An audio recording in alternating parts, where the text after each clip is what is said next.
يلا بينا بقى نعرف ايه هي اسهل طريقة لرسم باترون الكم العادي. ندخل في الموضوع على طول. اول حاجة هنجيب ورقة، تمام، هنتنيها نصين، وهنجيب الباترون بتاعنا اللي احنا رسمناه،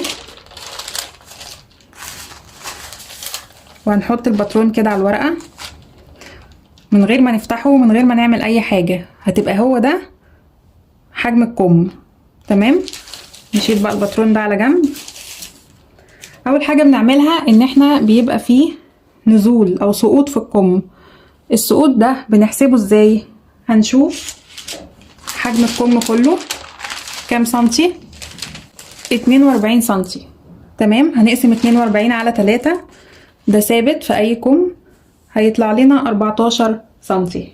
فهنجيب كده قلم وننزل من هنا 14 سنتي ونعلم كده. بعد كده نسطر. بعد كده الخطوة اللي بعد كده ايه؟ بناخد من زاوية الكم من الحتة المقفولة لحد الزاوية دي، وبنعمل خط يوصل الاتنين ببعض.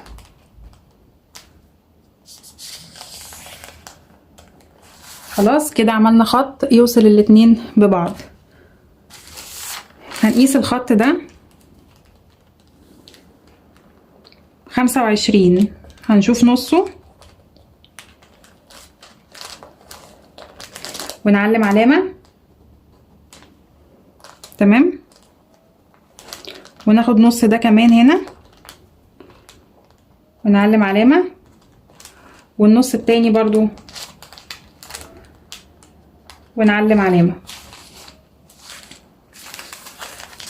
بعد كده بقى ركزي معايا في الحتة اللي جاية دي انت تحفظيها كده عشان يطلع معاكي الكم مظبوط.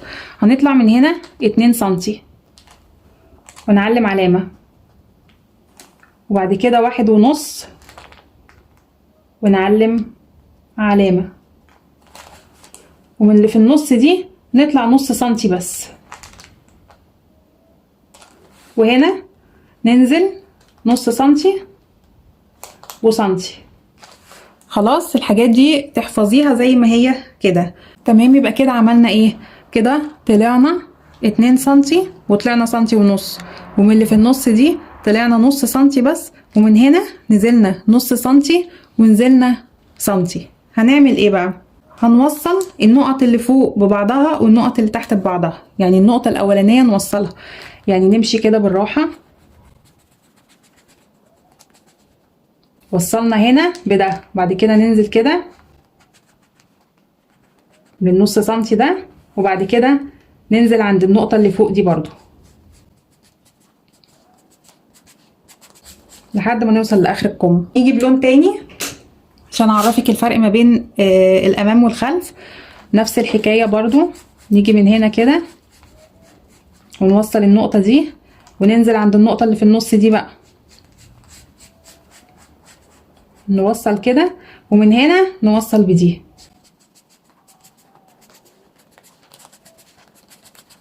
اهو بس كده، خلاص كده الكم خلص.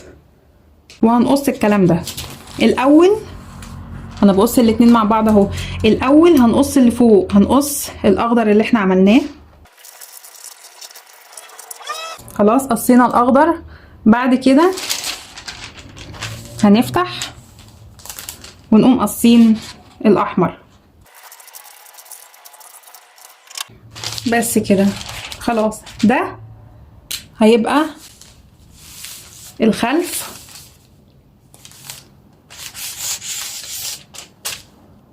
وده هيبقى الامام.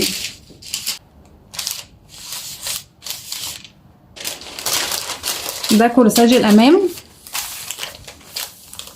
تمام.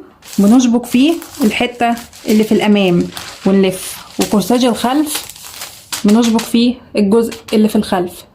وطبعا بنقيس هنا الاسوره عايزينها تبقى حجمها قد ايه. هنعوزها كده وبنعلم عند 28، تمام. وبنوصل من هنا لهنا. وبنقص الجزء ده. وطبعا بتحددوا طول الكم اللي انتوا عايزينه، اللي هو في الطبيعي بيبقى مثلا 62 لو كم طويل او حاجة. بتحددوا الطول وبتحددوا هنا عايزينه ضيق، من هنا عايزينه هيتعمل فيه كشكشة فهتركبوا له اسورة اي حاجة. وبس، وده الشكل النهائي للكم. وبس كده خلاص.